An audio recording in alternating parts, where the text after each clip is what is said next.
Well, what is it that you feel when you feel I? I'll tell you.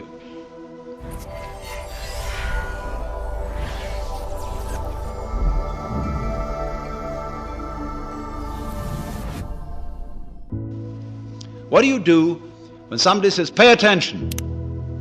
What is the difference between looking at something and taking a hard look at it? Or between hearing something and listening intently? What's the difference? What's the difference between waiting while something goes on and enduring it? Why? The difference is this, that when you pay attention, instead of just looking, you screw up your face, you frown and stare. That is a muscular activity around here. When you will, you grit your teeth or clench your fists. When you endure or control yourself, you pull yourself together physically, and therefore you get uptight. You hold your breath. You do all kinds of muscular things to control the functioning of your nervous system. And none of them have the slightest effect on the proper operation of the nervous system. If you stare at things, you will rather fuzz the image than see them clearly. If you listen intently by concentrating on muscles round the ears, you will be so much attending to muscles here that you won't hear things properly. And you may get singing in the ears. If you tighten up with your body to pull yourself together, all you do is constrict yourself. I remember in school, I sat next to a boy who had great difficulty in learning to read. And what they always say to children is, try. If you can't do something, you must try. So the boy tries. And what has he done? When he's trying to get out words, he grunts and groans as if he were lifting weights. And the teacher's impressed. The boy is really trying, gives him B for effort. All he's doing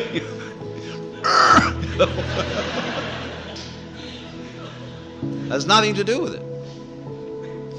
Now, we all make this muscular straining with the thought that it's achieving psychological results, the sort of psychological results it's intended to achieve. And all this amounts to is it's like you're taking off in a jet plane. You've got a mile down the runway and the thing isn't up in the air yet. You get nervous. So you start pulling at your seatbelt. That's what it is. Now, that is a chronic feeling. We have it in us all the time, and it corresponds to the word I. That's what you feel when you say I. You feel that chronic tension. Because when an organ is working properly, you don't feel it. If you see your eye, you've got cataract. If you hear your ears, you've got singing in your ears, getting in the way of hearing. When you are fully functioning, you are unaware of the organ. When you're thinking clearly, your brain isn't getting in your way. Actually, of course, you are seeing your eyes in the sense that everything you see out in front of you is a condition in the optic nerves at the back of the skull. That's where you're aware of all this. But you're not aware of the eye as the eye. I'm talking about the optical eye. So when we are aware of the ego I, we are aware of this chronic tension inside ourselves. And that's not us. It's a futile tension.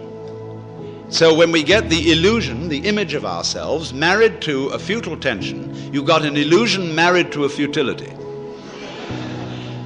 And then you wonder why I can't do anything. Why I feel in the face of all the problems of the world impotent. And why I somehow cannot manage to transform I. Now here we get to the real problem. Because we're always telling each other that we should be different. Now, I'm not going to tell you that tonight. Why not? Because I know you can't be. Nor can I. That may sound depressing, but I'll show you it isn't. It's very heartening. But everybody, you see, who is at all sensitive and awake to their own problems and human problems is trying to change himself. We know we can't change the world, unless we change ourselves. If we are all individually selfish, we're going to be collectively selfish. If we don't really love people and only pretend to, somehow we've got to find a way to love. After all, it's said in the Bible, thou shalt love the Lord thy God and your neighbor as yourself. You must love. Yeah, we all agree. Sure. But we don't.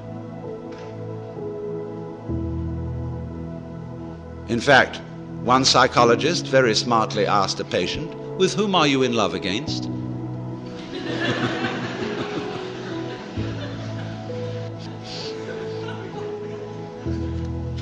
And this particularly becomes appalling when we enter into the realm of higher things, by which I mean spiritual development. Everybody these days is interested in spiritual development.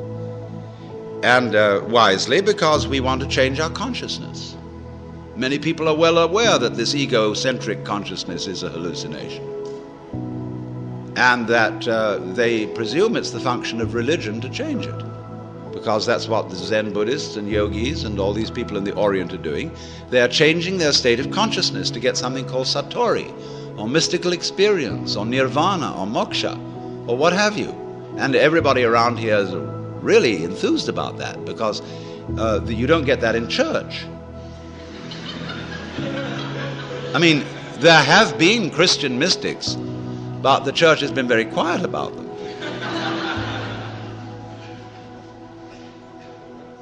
But in the average church, all you get is talk. There's no meditation, no spiritual discipline. They tell God what to do interminably, as if he didn't know. And then they tell the people what to do, as if they could or even wanted to. And then they sing religious nursery rhymes.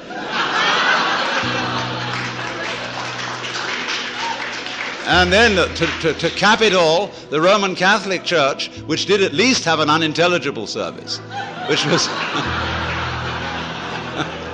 it was real mysterious and suggested vast magic going on. They went and put the thing into bad English. And they took away incense, and they became a bunch of Protestants, and the thing was just terrible. So now all these Catholics are at loose ends, as Claire Booth Luce put it, not to be a pun, but she said, it's no longer possible to practice contemplative prayer at Mass. Because you're being advised, exhorted, edified all the time.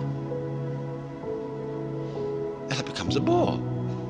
Think of God listening to all those prayers. Talking about grieving the Holy Spirit. It's just awful. People have no consideration for God at all.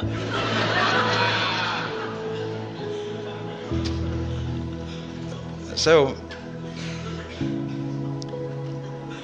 but in pursuing these spiritual disciplines, yoga and Zen and so forth, and also psychotherapy, there comes up a big difficulty.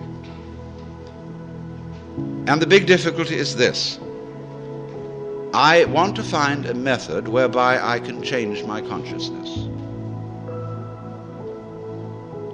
But therefore to improve myself. But the self that needs to be improved is the one that is doing the improving. And so I'm rather stuck. I find out the reason that I think I believe, say, in God, is that I sure hope that somehow God will rescue me. In other words, I want to hang on to my own existence. And I feel rather shaky about doing that for myself, but I just hope there's a God who will take care of it. Or if I could be loving, I would have a better opinion of myself. I'd feel better about it. I could face myself, as people say.